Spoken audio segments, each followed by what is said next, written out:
Desperate to avoid surface-to-air missiles in the lethal airspace over Ukraine, Russian and Ukrainian pilots have revived a classic tactic, flying really, really low.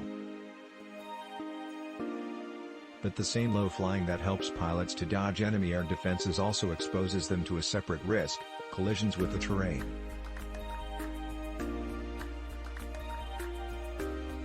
In just the past week or so, the Russian Air Force has lost 2 Su-25 attack planes, and at least 1 pilot, in crashes during low-level flights to or from the war zone. The sky over Ukraine, in particular, eastern Ukraine where the fighting is the most intensive, is some of the most dangerous in the world for crews on both sides of the conflict. In 4 months of warfare, the Ukrainian and Russian air forces have written off around a fifth of their deployed fixed-wing aircraft, as well as many helicopters. Ukraine has lost 39 manned aircraft that independent analysts can confirm. Russia has lost 81. It's unclear how many aviators have died, but it's likely most of the shoot-downs and crashes involved at least 1 fatality. The sheer density of air defenses helps to explain the steep losses.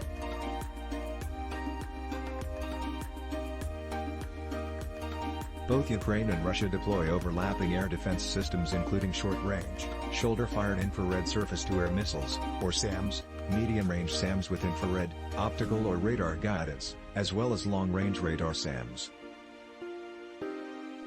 Flying extremely low mitigates the missile risk. Radars can lose low-flying aircraft in the clutter of radar returns from buildings, trees and hills.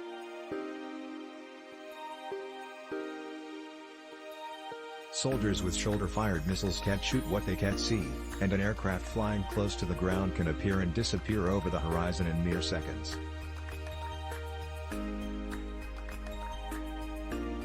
Low flying allowed Ukrainian crews to continue supplying the garrison at the Azovstal steel plant in occupied Mariupol, in southern Ukraine, for weeks after Russian forces fully surrounded the port city back in early March.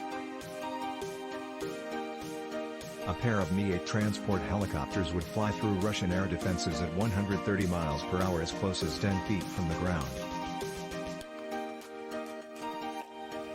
"We had to fly over the power lines sometimes, and that was a risky maneuver given the speed," one pilot told ABC News. The Russians eventually caught on to the Ukrainians' flight profiles and began positioning SAMs to interdict the Mariupol resupply missions, shooting down several helicopters and compelling Kyiv to halt the flights. But without very low flying, no resupply would have been possible.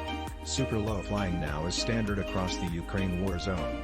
But while it might protect crews from missiles, it also increases the risk from accidents. It surely doesn't help that the Russian Air Force in particular appears to be having problems training and retaining skilled pilots.